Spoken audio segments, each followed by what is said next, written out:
Bueno, hola de nuevo. Estamos en métodos y técnicas de investigación social y vamos a ver el tema 11. Vamos a ver en esta primera sesión una primera parte, en esta sesión. El tema 11 que lo dedicamos a la organización y al análisis de los datos. Hemos ido recorriendo todo el proceso de diseño de la investigación, de utilización de las diferentes técnicas para recopilar información y datos, y llegamos al momento en el que tenemos que trabajar con esos datos. En este tema lo que vamos a ver, pues precisamente una introducción al análisis de los datos, incluyendo una introducción al análisis cuantitativo y una introducción al análisis cualitativo.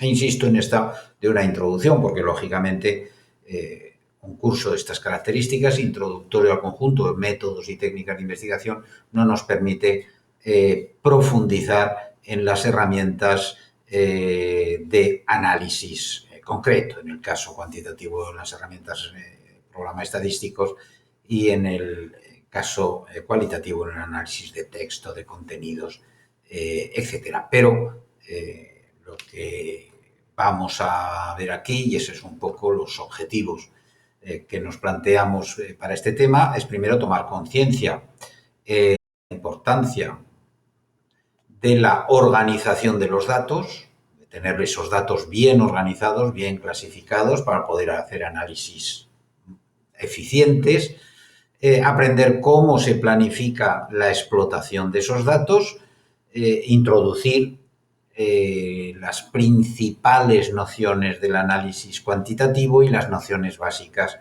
del análisis cualitativo, pues bueno, canalizando hacia determinadas estrategias que se pueden seguir después. Lógicamente, bueno, se necesitarían cursos avanzados de cada una de esas técnicas bueno, no podemos disponer de ellos.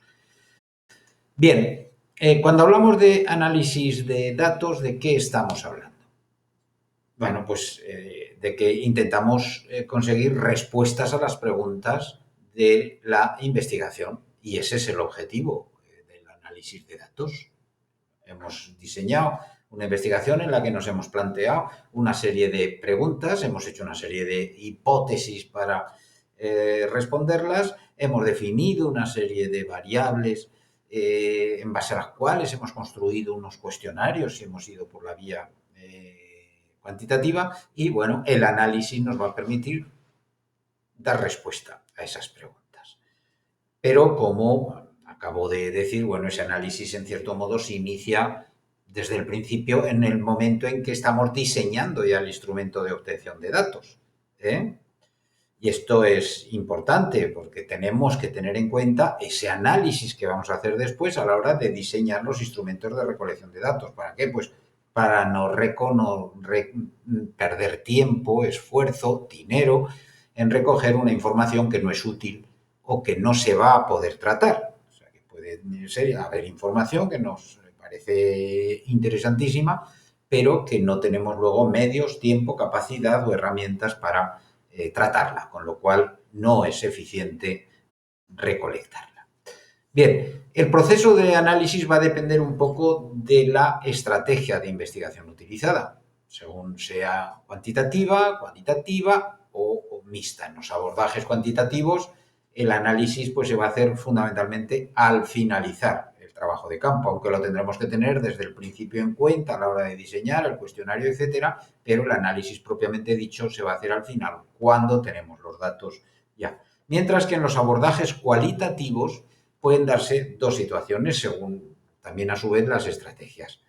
Puede hacerse el análisis al terminar el trabajo de campo, un análisis de contenido, hemos recolectado entrevistas, hemos recolectado grupos de discusión, hemos recolectado observaciones etnográficas en un cuaderno de campo mediante observación o observación participante, o bien si se opta por lo que se denomina la teoría fundamentada u otras estrategias más comprensivas de los procesos, bueno, pues el el análisis se va haciendo al mismo tiempo que se recoge la información, porque ese análisis, ese proceso permanente, pues va a conducir a su vez la investigación en una dirección o en otra. No vamos a detenernos en la teoría fundamentada en particular. Bien, y luego tenemos estrategias mixtas. Qualis quantis, cuando hemos hecho una triangulación, como veíamos, que combinan pues, la revisión crítica de la información a medida que se va recogiendo, reconduciendo si es necesario la investigación, por ejemplo, si utilizamos una Delphi, o con análisis ya finalistas, como el sociograma, que ya nos dan un poco de alguna manera la propia técnica, nos da el análisis como hemos visto en el tema anterior. Bien, en realidad, cuando hablamos del análisis de datos, hablamos de dos procesos diferenciados. Uno, el de clasificación de los datos y otro, el de análisis propiamente dicho. La clasificación es el proceso por el cual el dato bruto que hemos observado o recopilado, se convierte en dato procesado, en unos listados que podamos utilizar. Al final hablaremos de listados siempre. Y en la clasificación, digamos, hay tres tareas fundamentales. Primero, la codificación, que es el proceso en el cual vinculamos datos a conceptos y variables que hemos previsto, y eso tiene que hacerse al principio, como decíamos, en el momento en que se ha diseñado la herramienta para obtener datos. En segundo tarea es la grabación y depuración de los datos, es decir, la grabación de los registros, sea cuestionarios, sea transcripciones de entrevistas o grupos de discusión, en bases de datos, los datos de las encuestas, o bases documentales, las transcripciones de entrevistas, etcétera, o fotografías o imágenes, etcétera, para facilitar su explotación.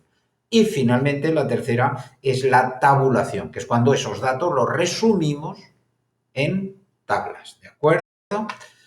Y el análisis propiamente dicho, que es esa búsqueda de respuestas, de interpretaciones a las preguntas de investigación.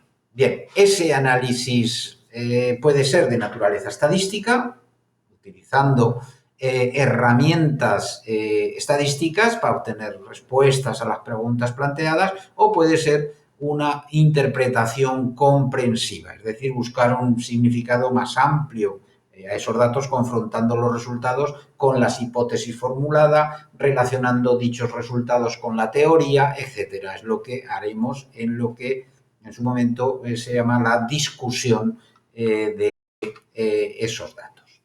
Bien, en lo que se refiere a la codificación, vamos a ver paso a paso esas dos fases de clasificación y análisis. Cuando hablamos de codificación hablamos de orden, ¿de acuerdo?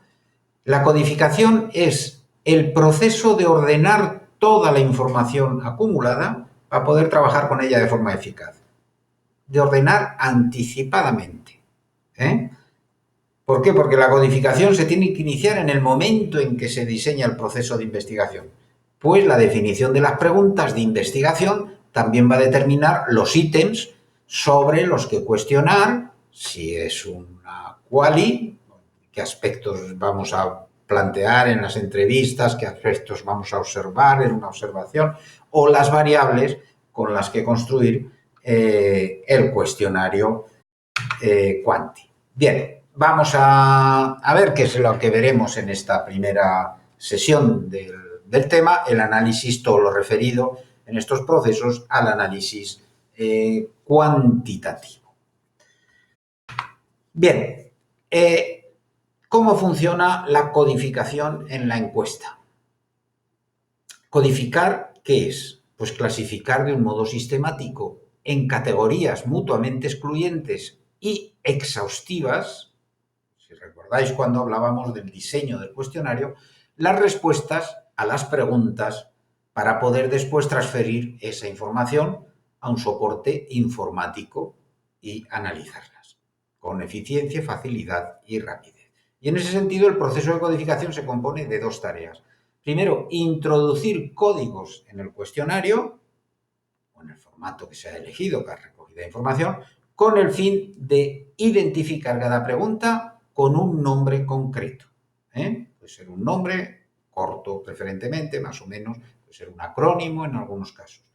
Y a continuación se procede a la elaboración de un libro de códigos, que es un elemento fundamental en donde se recogen todas las opciones y todas las categorías de respuesta.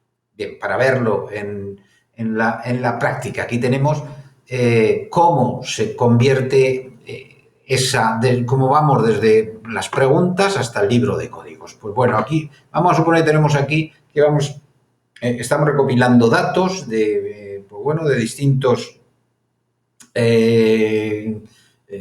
no sé, de distintos afiliados, perdona, a una determinada asociación, que puede ser un sindicato, si estamos haciendo pues un análisis de las características de los trabajadores sindicalizados, por ejemplo, pero puede ser de cualquier otra organización. Y suponemos que el material con el que trabajamos son las fichas de afiliación, donde tenemos pues, nombre, sexo, horas de trabajo a la semana. Vamos a suponer que es una ONG, donde esa asociación pudiera ser donde dedica, o si es una ficha sindical, pues horas de trabajo remunerado. Tipo de jornada, horas disponibles, colabora con otras asociaciones, volvemos, pues sí, estamos en una asociación, en una ONG. Ya no me acordaba yo de esta ficha. Tipo de otras asociaciones en que colabora, culturales, deportivas. Bien, aquí tenemos, por tanto, una ficha. ¿Qué nos da esta ficha? Pues una serie de preguntas, de campos para la base de datos, pero en el caso del formulario que vamos a rellenar o la encuesta, si fuera una serie de preguntas. Tenemos la identificación de cada pregunta y en esta primera fase tenemos que tener claro el significado de cada una. El nombre, ¿qué entendemos por nombre? El nombre del voluntario. Acabáramos, estamos en una ONG y estamos haciendo una ficha de los voluntarios, un análisis del voluntariado. Sexo. HTRAF, la hemos llamado HTRAF, pero significa promedio de horas trabajadas cada semana. Jornada, tipo de jornada. HDISP, horas disponibles para emplear en tareas de cooperación de voluntariado por semana. NASOC, hemos llamado NASOC al número de asociaciones al que pertenece. OTASOC, pertenencia a tipo de asociaciones. ¿De acuerdo? Bien, la siguiente fase.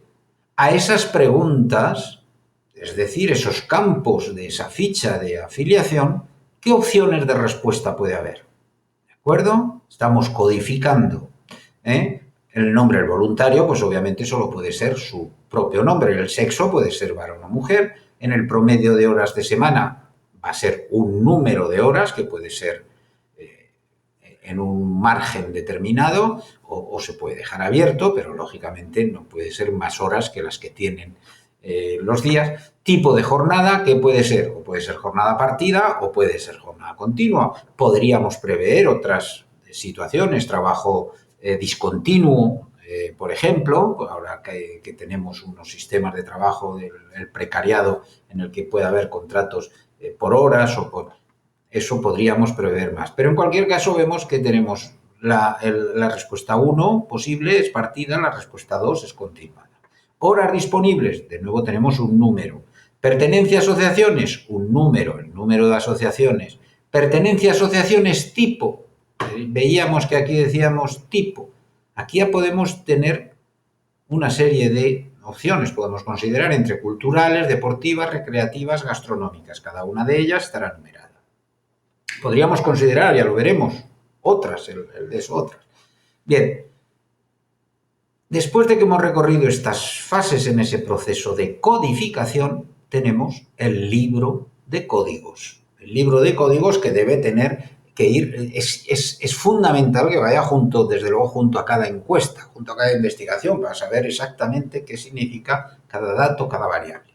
Con lo cual, en el cuestionario que hemos utilizado tendríamos el número de pregunta, el nombre de cada una de esas preguntas, los códigos de posibles respuestas, que los tenemos aquí, respecto a las posibles respuestas, entre paréntesis, los hemos puesto aquí, los códigos de la codificación.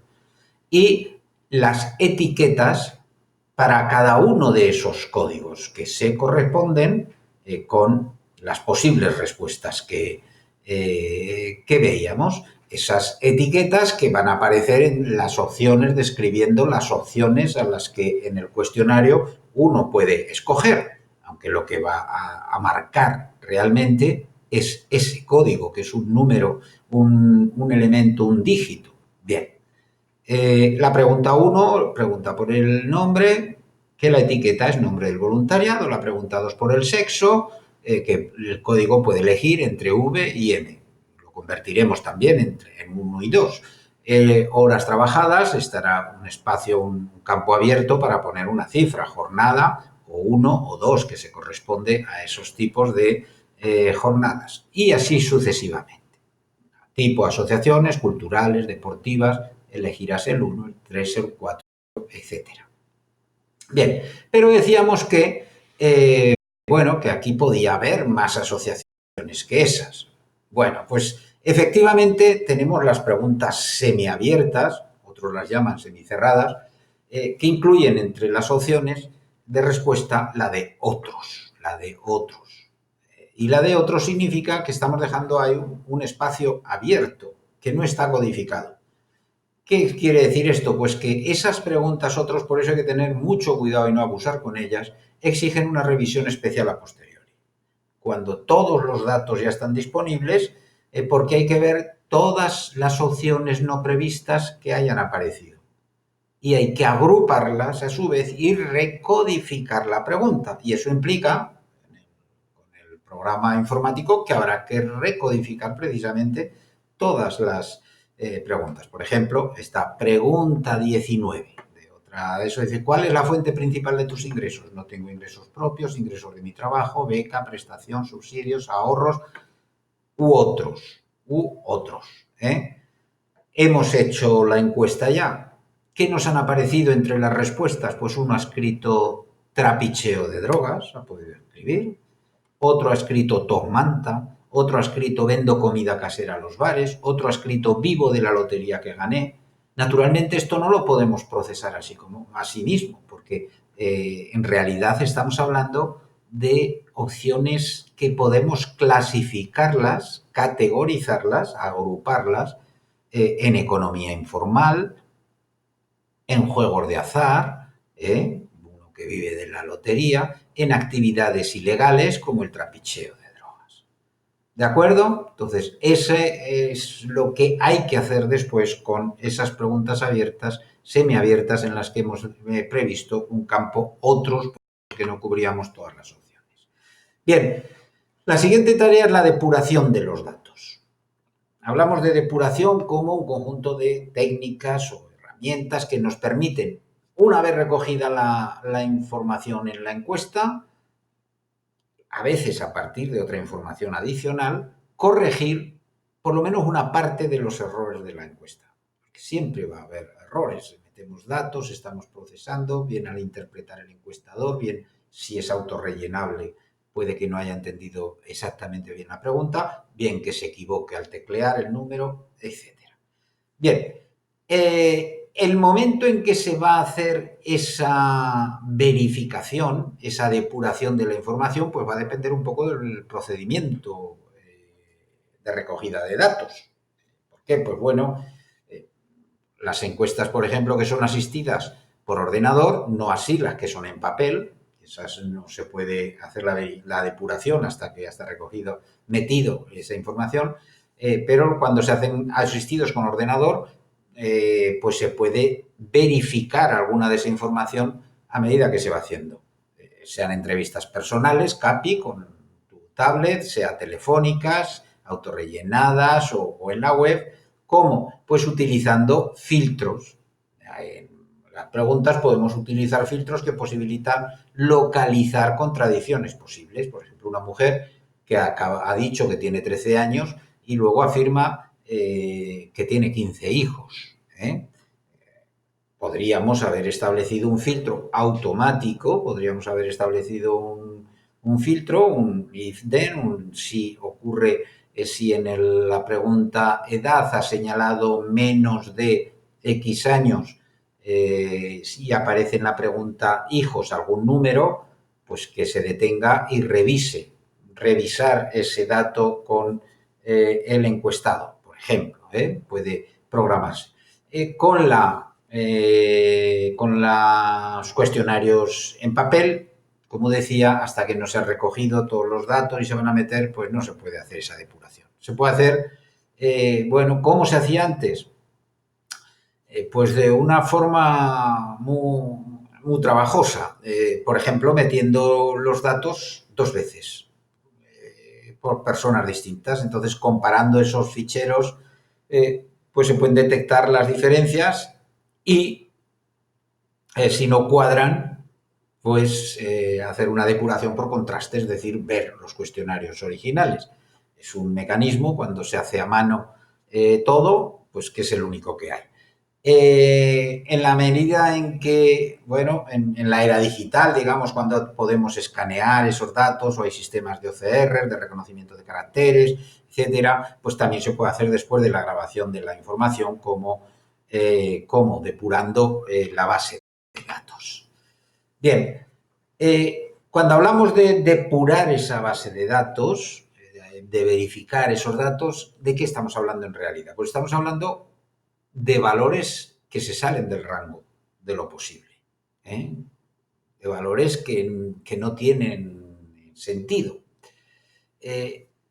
¿Cómo lo hacemos eso? Pues bueno, primero hacemos una distribución de frecuencias de todas las variables y las comparamos con el libro de códigos que tenemos limpito, ordenado, para comparar y comprobar que ninguna, primero, tiene valores por encima o por debajo del rango de la variable. Como decía, en las herramientas, en los formularios digitales puede programarse ya que eso no ocurra, pero no siempre es posible. Por ejemplo, pues estamos haciendo una encuesta sobre población activa y alguien aparezca con 7 años de edad. Pues si vemos ese dato en esa variable, hay que revisar ese caso. O bien pueden ser valores que no aparecen en el libro de códigos. Si en la pregunta sexo aparece el valor 4, cuando solo estaban previstos 2 valores, 1 y 2, pues eso es problemático. Puede que no se pueda ni resolver porque es una de esas preguntas, digamos, básicas, salvo que haya alguna otra pregunta que tenga componente de género que podamos atribuir, pero probablemente si aquí hay un error en una pregunta como esa, seguramente haya que descartar ese registro, salvo que se pueda, que por casualidad ese registro tengamos el dato de la persona, haya dejado el número de teléfono y el nombre para hacer las revisiones de control de calidad de la encuesta y podamos llamarle y decir, mire, pues tenemos la duda de hizo el cuestionario, no sabe, de acuerdo, pero probablemente haya que descartar ese registro, ese dato. Bien, si eso sucede, por tanto, ¿qué tenemos que hacer? Pues en el fichero ver el número de caso donde aparece ese valor y se contrasta con el cuestionario original. Si ha sido un error de transcripción, pues ya está, con corregir la base de datos. Si el cuestionario está mal respondido en origen, pues no se puede hacer nada. Decíamos, salvo que podamos llamar, que esté el dato para llamar a la persona encuestada, pues hay que desechar el dato, simplemente. Bien, el control de preguntas filtro es una herramienta también importante. ¿Por qué? Porque se comparan el número de respuestas de las preguntas filtro con las preguntas filtradas. Por ejemplo, personas que no han trabajado nunca en una encuesta no pueden haber respondido después que su último trabajo tuvo una duración inferior a un mes. Si alguien no ha trabajado nunca, se ha respondido en la pregunta 12 que no ha trabajado nunca, no puede ser que en la pregunta 16 aparezca un dato. ¿De acuerdo? Por lo tanto, habría que revisar también Luego podemos revisar las relaciones lógicas, relaciones que deben cumplirse entre algunas variables del cuestionario, porque podemos encontrar respuestas inconsistentes o respuestas improbables. Una respuesta inconsistente, pues aparece el caso de una mujer que dice tener 19 años y dice tener 10 hijos. Eso es imposible que se dé, es materialmente imposible, ¿no? Y hay otras que son improbables. Bueno, pues aparece un caso de alguien de 18 años que declara tener 10 personas a su cargo. Cuando se ha preguntado por la composición de la familia, personas a su cargo.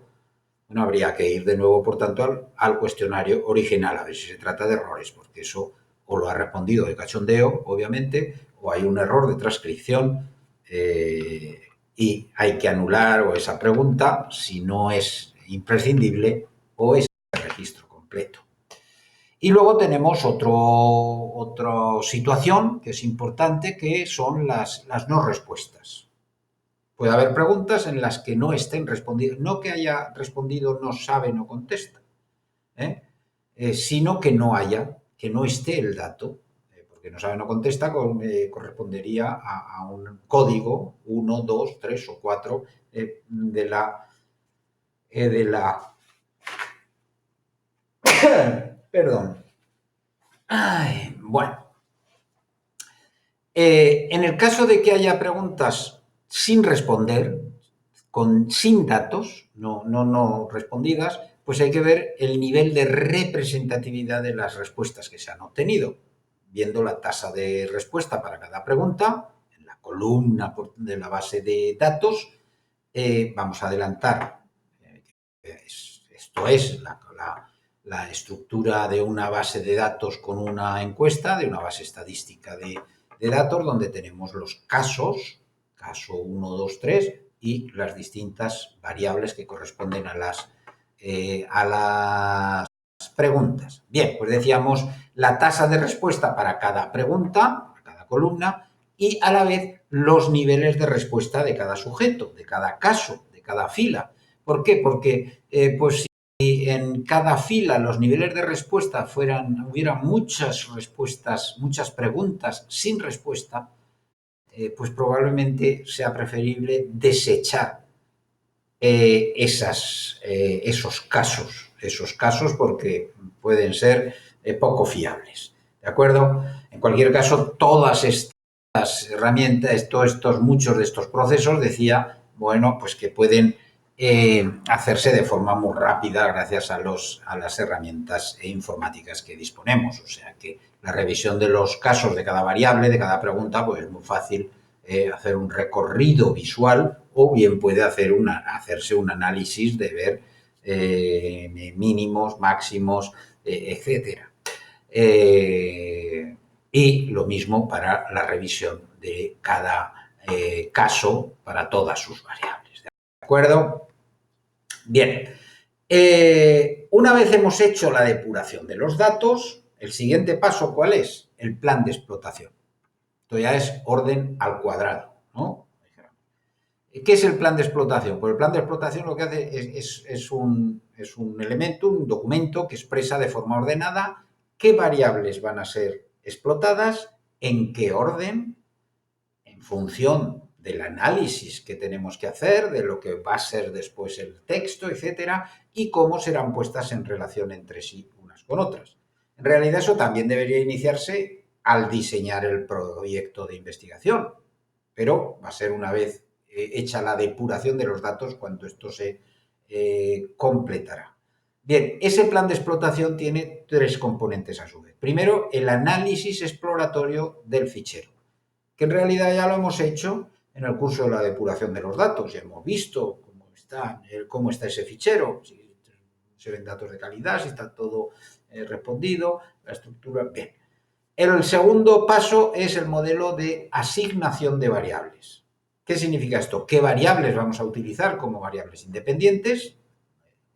Variables X, y cuáles como variables dependientes, por tanto, variables explicadas por las independientes, así como las transformaciones necesarias que podamos tener que hacer. Por ejemplo, hemos recogido la edad absoluta, 15, 16, 25, y podemos querer hacer una transformación en estratos de edad, de 15 a 25, de tal, etcétera. ¿De acuerdo? Que como hemos dicho tantas veces, si tenemos la edad recogida en edad absoluta, podremos hacer muchos más análisis y siempre podremos hacer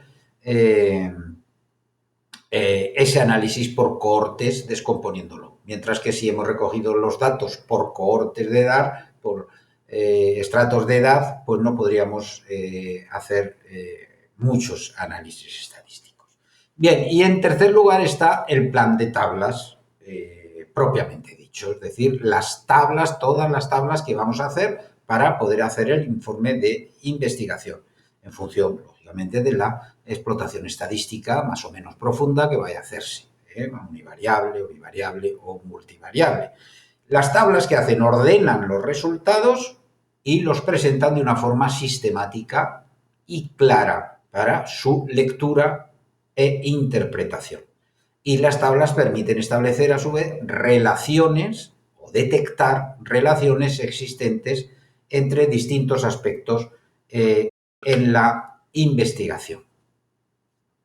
Bien, aquí vemos, cuando hablamos de variables, estamos hablando de esto que nos aparece en cualquier programa de tratamiento estadístico. Aquí tenemos una lista de variables con sus posibles, pues bueno, para una tenemos aquí, para una de las preguntas, las posibles respuestas, porque todo esto hay que ir codificándolo también en el propio tratamiento. Bien, ¿cómo se hace este plan de tablas? Aquí tenemos la lista de variables. Por ejemplo, hay bastantes más en este ejemplo que estoy tomando, utilizado. Bien, pero aquí vamos a ver con unas poquitas preguntas cómo es ese proceso, el modelo de asignación de variables. Bueno, aquí tenemos un capítulo de esa encuesta en que están primero los datos de clasificación que se han recogido, los datos sociodemográficos, y luego tenemos algunas referidas a un primer capítulo de la encuesta, vamos a suponer que era sobre el uso de nuevas tecnologías. Bien, aquí tenemos las variables que corresponden a las preguntas del cuestionario, la P1, la P2, la P3, la P4. Aquí tenemos una variable transformada, la P6, la P15, la P16. Bien, tenemos el nombre de la variable, porque para eso tenemos el libro de códigos, la base de cálculo que se va a utilizar, el número de categorías posibles, los nombres de los elementos, es decir, de las categorías de los códigos, y la atribución de si va a ser una variable independiente, una variable X o una variable dependiente. Y aquí decimos una transformada. ¿Por qué? Pues otra transformación, hablaba antes de cómo la edad pura la podemos distinguir en tramos de edad, en cohortes, pero también podemos jugar entre el sexo y edad, con el sexo y la edad, y transformar en otra variable a partir de esas variables. Eso se hace la transformación en el propio programa estadístico en una nueva variable que sea sexo-edad, porque queremos hacer el análisis para distinguiendo entre varones, adolescentes, chicos y chicas, jóvenes y chicos y chicas, ¿de acuerdo? El nivel de estudios que puede... Todas estas serían variables independientes porque en función de estas cuestiones creemos que podemos explicar las variables dependientes, el uso de Internet o los servicios que ha utilizado, etcétera. En función del nivel de estudio, sin embargo, o el uso de Internet en la última semana, los marcamos como variables dependientes o independientes. ¿Por qué? Porque pueden tener un sentido u otro. Como veíamos, las variables pueden ser según el tipo de análisis. Pues ¿por qué? Pues porque el tipo de servicios que ha utilizado uno puede depender del nivel de estudios terminado. Según el nivel de estudios, efectivamente, X, independiente, nos explicaría esto. Pero ese nivel de estudios terminado también puede ser variable dependiente porque puede depender de la zona de residencia, del tamaño de municipio, etcétera, etcétera, o de otras que no nos aparezcan aquí, como los ingresos familiares, etcétera, etcétera. ¿De acuerdo? Entonces, asignamos esas variables. Bien, y finalmente, por tanto, hacemos ese plan de tablas. Cuando tenemos esas variables, sabemos qué vamos a cruzar con qué, o si en unos casos va a ser una simple distribución de frecuencias, y tenemos el sexo, la edad, según estudios terminados, el sexo, edad, según estudios terminados, el uso de Internet va a ser la siguiente será la conexión a Internet, la siguiente los estudios terminados en función de la conexión a Internet, perdón, la conexión a Internet en función de los estudios terminados, en función del sexo, etcétera, etcétera, etcétera. Bien, por tanto, este va a ser ese plan de tablas. Estas son los análisis que vamos a ir haciendo a esa base de datos que tenemos, de esa forma ordenada. Cuando hacemos cualquier plan de tabla, cualquier tabla que hemos pensado en esos cruces,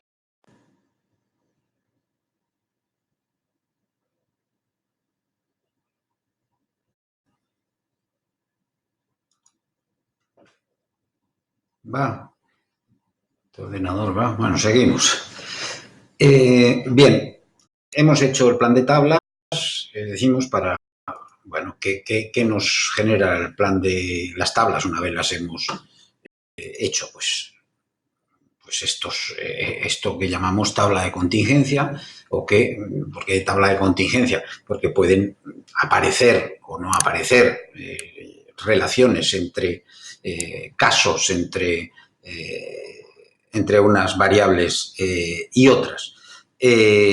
Aquí hemos la primera tabla que habíamos previsto cruzar a partir de estas asignaciones de variables. El sexo lo consideramos tanto como la edad, una variable independiente.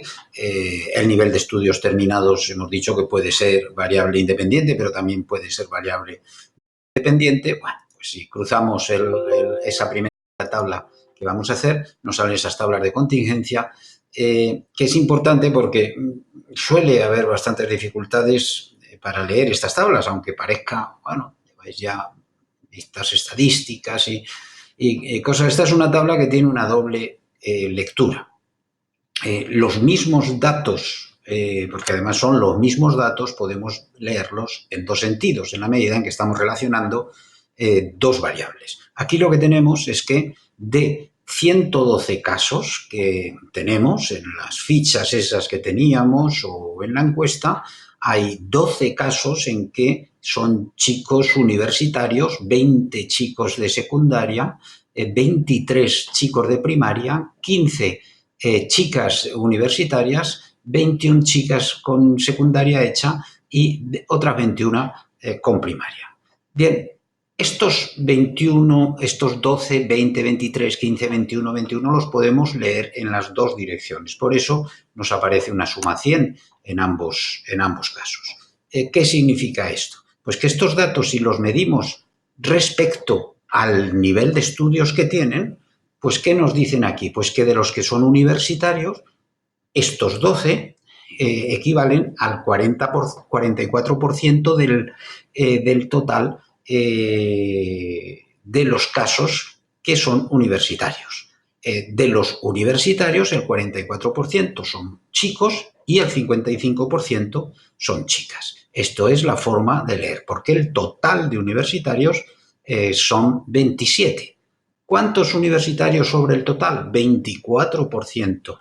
El 36% tienen secundaria, el 39% primaria, que nos suman 100, que son los 112.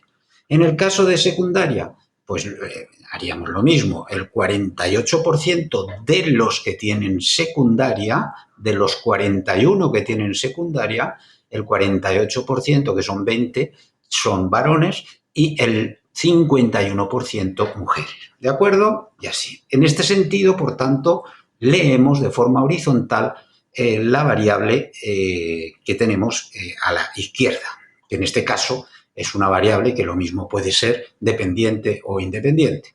Bien, pero las podemos leer también en sentido vertical.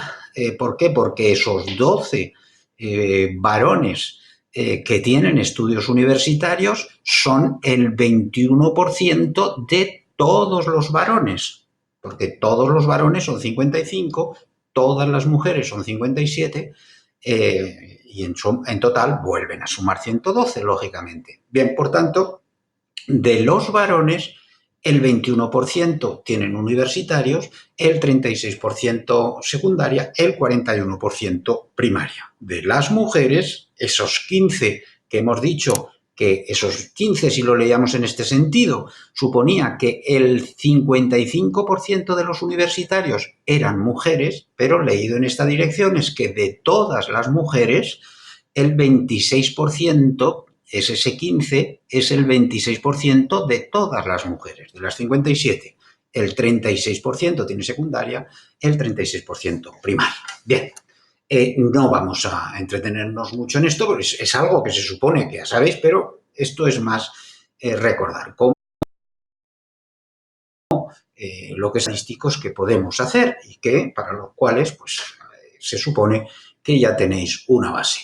El análisis estadístico va a depender un poco en función del número de variables manejadas. Bueno, cuando vamos a análisis hacemos variable por variable, viendo cómo se distribuyen las respuestas, sin más estamos haciendo un análisis univariable. Cuando cruzamos información de dos variables para ver si hay relación entre ellas, de asociación o de dependencia, estamos haciendo un análisis bivariable.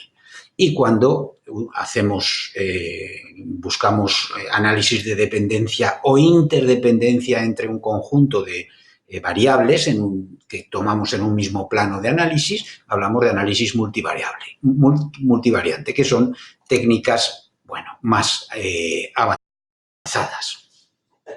Según la profundidad, bueno, pues podemos hacer un análisis descriptivo o exploratorio que va a ser normalmente un análisis univariable, donde vamos a utilizar medidas de tendencia central, moda, mediana, media, percentiles, medidas de dispersión o medidas de disposición espacial.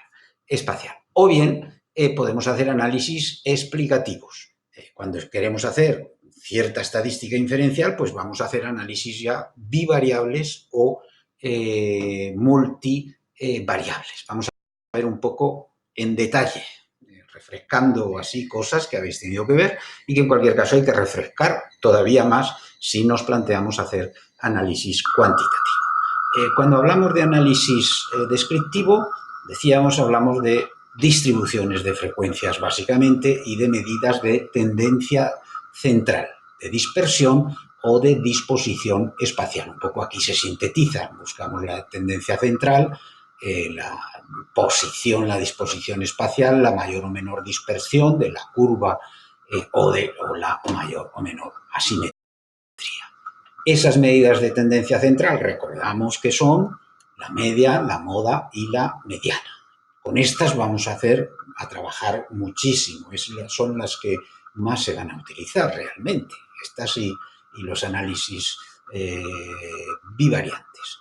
La media sabemos que es el promedio de datos dividido entre la cantidad de los mismos, la moda es el dato que más se repite y la mediana es el dato central. Si solo hay dos datos, es fácil, porque pues va a ser la media entre los dos. Si hay muchos más datos, pues tenemos que ver entre el máximo y el mínimo, pues dividir también. Bien, medidas de dispersión.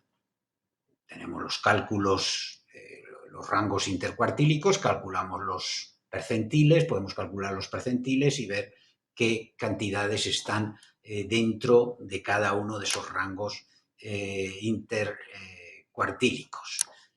Podemos ver la varianza, es decir, si hay mayor o menor variabilidad entre mayor o menor desviación media, desviación estándar.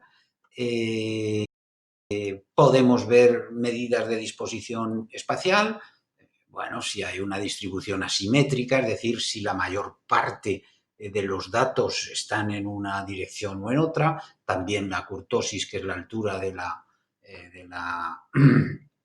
de la curva, de la distribución normal. Bien, todo esto, lógicamente, hablo de que tenemos que recordar, refrescar todos esos conceptos, pero todo esto, al contrario que lo que, bueno, se nos intenta transmitir a veces en ciencias sociales, cuando estudiamos estadística en ciencias sociales, que la dificultad y la complejidad y fórmulas, no hay que aprender fórmulas para eso están las calculadoras desde hace un siglo prácticamente, y para eso está el software estadístico desde hace casi medio siglo y al alcance de todos desde hace un cuarto de siglo. Todas estas medidas las calcula instantáneamente con una sola orden el software estadístico, pero naturalmente hay que entender su significado. No se trata de que tengamos que saber fórmulas, pero sí entender el significado de cada una de esas. Bien, en cuanto al análisis explicativo, es decir, explicativo, cuando esperamos que una variable explique algo de la otra, bueno, pues estamos hablando de análisis bivariable. Podemos buscar si hay modelos lineales o modelos no lineales, pero que haya un buen ajuste. Cuando X crece, pues Y crece también. O encontrar que las variables no están relacionadas porque no se puede construir ninguna curva de regresión adecuada, ni en una dirección, ni en otra, ni en un sentido, ni creciente, ni decreciente. Bueno, y es importante, por tanto, saber qué variables no explican a otras. Lo que no tiene relación directa, aunque sí la tenga indirecta, con la causalidad. Una cosa son las relaciones y otra es la causalidad. Una correlación no es una causa de nada, solo es una correlación. Es decir, que la presencia de una variable implica la presencia de otra en un grado que puede ser proporcional. Pero eso no significa que sea causa de. Explica cosas, ayuda a entender cosas, pero la causalidad es otra cosa.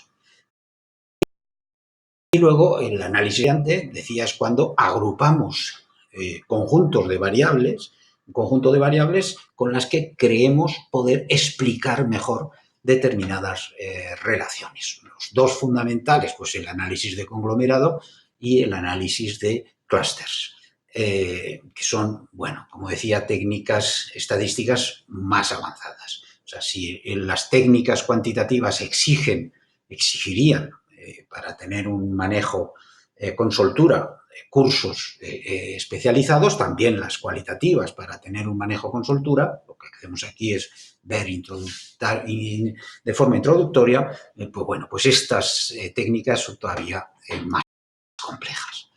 Bien, decía que todo eso en realidad lo hacemos hoy en día con una facilidad enorme gracias al software estadístico que se ha ido desarrollando. Un software que antes era muy complejo, muy caro, pero que hoy el desarrollo de la sociedad telemática, la participación de tanta gente en el diseño de software libre, etcétera, está mucho más accesible y no solo accesible, sino accesible en términos de gratuidad incluso. Podemos tener software para hacer todo lo que necesitemos hacer de forma gratuita. A lo mejor no tan vistoso, no tan llamativo como el software de pago. Pero lo importante es tener en cuenta que existen multitud de programas que nos permitan automatizar todo el proceso en realidad de construcción, ejecución y análisis de encuestas o de trabajos cualitativos, basados en el análisis textual, en el análisis de contenidos, etc. Vamos a citar algunos, aquí tenéis recogidos algunos, desde software que llamo de ciclo completo, con los que podemos desde diseñar el cuestionario hasta hacer el análisis de los resultados. Bueno, el más básico, pero a la vez es el que es único, el único que es totalmente gratuito y sin límites, es el de Google, los formularios de Google, que te hace un análisis muy rudimentario después, pero para la distribución de frecuencias, ¿vale? Pero sobre todo en la medida en que los datos que recoge los convierte en hoja de cálculo, pues con la propia hoja de cálculo se pueden mejorar esos análisis estadísticos o llevarlos a software específico. Más sofisticados en cuanto a las posibilidades del diseño del cuestionario y también del análisis son estos tres aplicaciones, tres servidores de diseño de encuestas, uno de los cuales se lo puede uno instalar en el propio servidor y se convierte en un gestor muy completo y muy potente de estadísticas. Es el Lime Survey.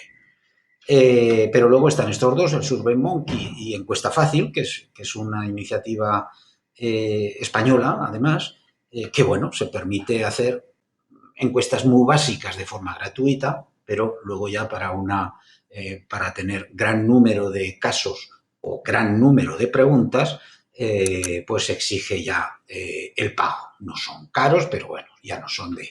Y luego tenemos software de análisis estadístico, exclusivamente de análisis estadístico. Es decir, ya hemos recogido los datos, aunque algunos de estos software tengan módulos para el ingreso de datos, como ya tenemos los datos para el análisis. Y ahí distinguimos entre software propietario, propietario en el sentido total porque hay que pagar además por él, o sea, el software está cerrado, lo han diseñado alguien y luego lo pone a la venta, que el más conocido, el SPSS, que fue diseñado por un grupo de sociólogos en los años 70 para el análisis social, para la investigación social, y se ha convertido pues, en el más utilizado no solo por sociólogos o científicos sociales en general, sino también uno de los más utilizados en todo tipo de ramas de ciencia. Pero hay otros como el Statsgraphics, Minitab, hay bastantes de software estadísticos de pago, unos más baratos, otros más caros. Pero luego tenemos el software abierto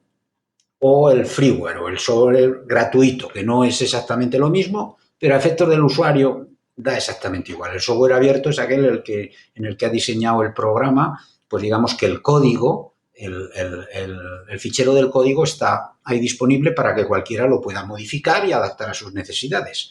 Mientras que el software libre es un software que alguien ha diseñado, está cerrado, pero el uso es gratuito, cede su uso de forma gratuita. Entonces, por eso decía que a efectos del usuario final, eso es indiferente. Si tú tienes el software que lo puedes usar gratis, da igual que sea abierto, cerrado, etcétera. Bien, pues de esos, sin duda, por funcionalidad, por facilidad de uso, el más interesante, a mi juicio, es el PSPP. Veis que hasta se llama de forma un poco como parodia del más conocido de pago, que es SPSS. Entonces, es una parodia hasta tal punto que reproduce milimétricamente los menús del software de pago. Con lo cual, aunque hay algún manual hecho para el PSPP, por ahí no es necesario ningún manual porque los manuales del SPSS que circulan por ahí, que están en Internet, perfectamente sirven exactamente igual para el PSPP. Hay algunas funciones que no hace, tiene algunas limitaciones. Bueno, uno mucho más completo, pero mucho más complejo también de gestionar y muy poco amigable, aunque ahora hay una versión bastante más amigable, es el R, que se llama así, R Plus, otros y distintos derivados que se han hecho, distintos derivados del programa. Otros más sencillitos son el Sofastat, que es muy visual, el Salstat 2, que fue una iniciativa además de un hispano, de un argentino colombiano, que está muy bien, pero está un poco abandonado.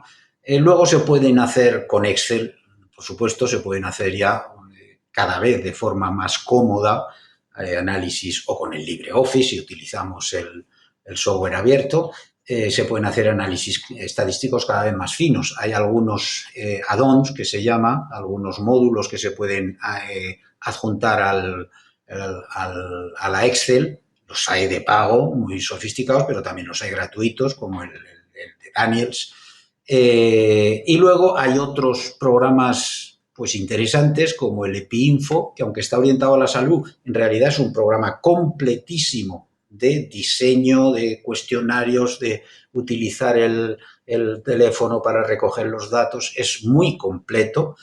Y luego otro todavía más sofisticado y también gratuito, no abierto, pero sí gratuito, es uno que la Oficina del Censo de los Estados Unidos ha desarrollado a lo largo de varias décadas y está a libre disposición, que se llama CSPRO. Es complejo de gestionar, es un poco anticuado en la concepción, pero es muy potente cuando uno quiere hacer una gran base de datos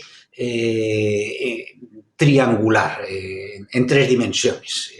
Es para hacer un censo en el que uno va a meter, por ejemplo, si hay que hacer una encuesta familiar a todos los miembros de una familia, es muy complicado con cualquiera de los programas estadísticos. Para eso, con el CSPRO, por ejemplo, se hace de forma muy eficaz.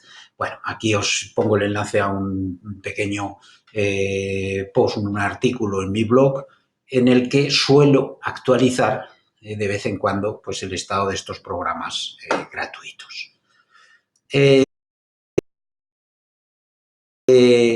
Libre, a mi juicio, pues es la combinación entre los formularios de Google, que hemos aprendido a utilizar, y para la explotación estadística el PSPP. Hay un par de opciones nuevas que facilitan, se me ha olvidado incorporarlas, pero en el PDF que os deje disponible ya estarán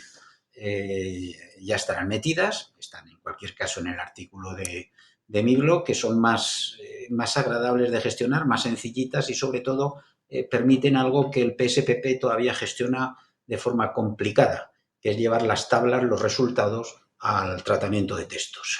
Para hacerlo bien, desde el PSPP ya lo podemos ver si es necesario, hay que llevarlos desde el PSPP al LibreOffice o a un editor de HTML, que también se pueden llevar, por supuesto, al Word, y desde ahí llevarlo al tratamiento de textos normal. Es un poco más complicado esa parte. Si está más flojito en estadística, bueno, pues el Sofastats está muy bien.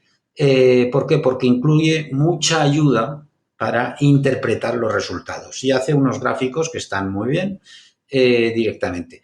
Desventaja que tiene el Sofastat, pues que no gestiona el formato universal, bueno, uno de los formatos bastante universales en el intercambio de datos de encuestas, etcétera, que es el formato de SPSS. Pero como recoge de Excel y si estamos utilizando Google, los formularios de Google que convierten los datos en Excel, pues se puede utilizar el Sofastat, es muy cómodo. ¿De acuerdo? Bueno, pues con esto terminamos esta sesión. En la próxima veremos el equivalente, lo mismo del software de las estrategias cualitativas de análisis.